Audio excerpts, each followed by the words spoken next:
Paracha Tzav. Dans cette paracha, Adonai nous ordonne comment nous devons faire nos corbanotes. Il va donner la façon dont nous devons présenter nos sacrifices pour lui être agréables. Il attend de nous que nous lui obéissions dans la façon de sacrifier pour lui, parce qu'il ne se laisse pas approcher de n'importe quelle manière. Tzav veut dire ordre, ordonner, prescrire. Et la première fois où le mot a été utilisé, c'est dans Bereshit, donc dans Genèse 2:16, où il est dit « L'Éternel donna cet ordre à l'homme, tu pourras manger de tous les arbres du jardin. » Et ici, le mot qui est traduit par ordre, c'est Tzav. Hachem nous donne dans les Écritures la notice, sa notice.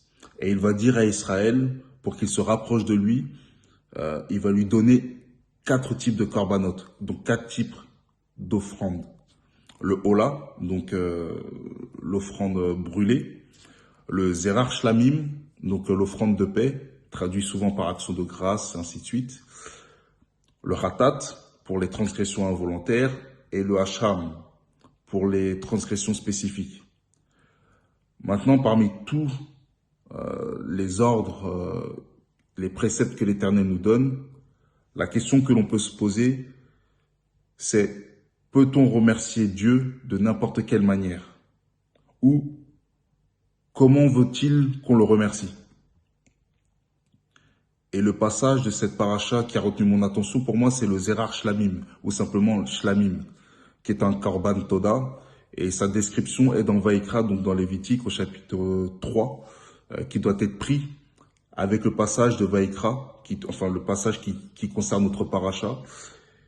Donc dans Vaïkra 7, versets 11 à 15. Donc dans Lévitique, chapitre 7, versets 11 à 15. Et le Zebar Shlamim, ce sont des animaux. Voilà, les Zebar Shlamim, ce sont des animaux sans défaut, mâles ou femelles, donc que ce soit bœuf, agneau ou chèvre, qui sont offerts à l'Éternel. C'est souvent traduit dans la Bible par sacrifice de reconnaissance, de remerciement, sacrifice d'action de grâce. Et ça exprime de la gratitude envers Dieu pour ses bienfaits et sa miséricorde.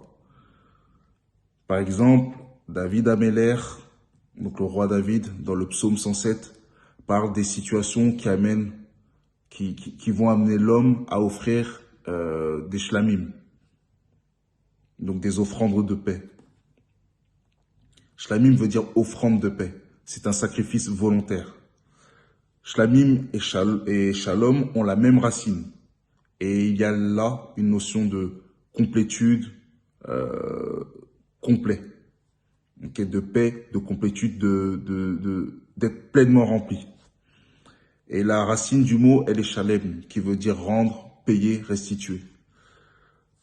Dieu demande que le zerar shlamim soit mangé avec le Kohen en signe de paix, de reconnaissance envers Dieu. En résumé, le zerar se concentre sur l'aspect matériel, donc plutôt sur le sacrifice animal, tandis que le korban englobe plutôt la dimension spirituelle et le relationnel avec Dieu. Qu'est-ce qui devait être offert? Lorsque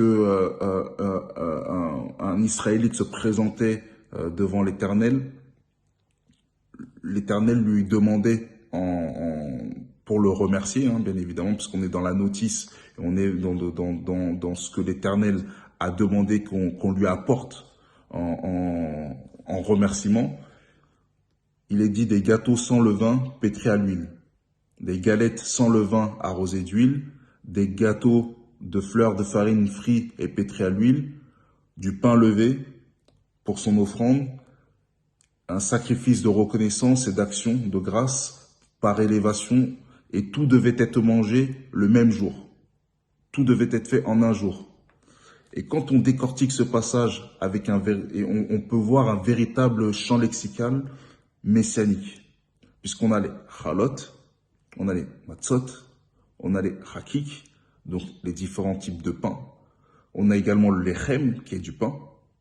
On a le chametz, on a le shemen, on a le zechar, on a toda, on a le shlamim, on a la techouma.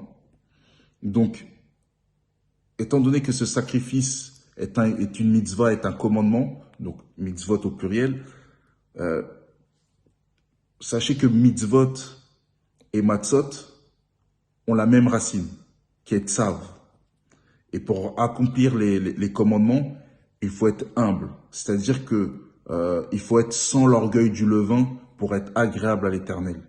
C'est pour cela que dans les autres sacrifices, on n'offrait que les pains sans levain, en signe d'humilité. Ici, c'est paradoxal parce que, en fait, il faut du levain. Pourquoi il faut du levain? Dans ce que je vous ai dit, hein, puisqu'il y a les gâteaux, donc les chalotes sans levain, pétrés à l'huile, des galettes sans levain arrosées d'huile, des gâteaux de farine frits et pétrés à l'huile. Et on parle de pain, de lechem chametz, donc de pain levé. Donc, pourquoi il y a cela? En fait, il faut qu'il y ait du levain car ça symbolise l'orgueil et la faute de l'homme. Afin que celui qui est sauvé du danger prenne conscience d'une chose, c'est qu'il a été sauvé non pas par ses mérites, mais par la seule chesed et bonté de l'Éternel. Si tout est pétri à l'huile, comme il est stipulé, c'est pour nous montrer que tout doit être dirigé par la Roa HaKodesh. Donc le shemen, l'huile, le gras, qui est représenté par la Roa HaKodesh. Donc quand tu as à cœur de le remercier, de t'avoir sauvé d'un danger qui t'aurait amené à la mort, n'attends pas, fais-le de suite. C'est la raison pour laquelle tout devait être mangé en un jour. C'est aussi le symbole de ce que le Mashiach va accomplir en un jour, comme il est dit dans Zacharie 3:8.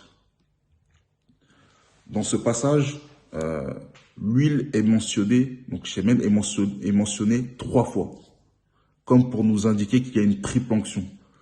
Et moi, ce que je vois dans ce contexte, c'était vraiment l'ombre des choses à venir.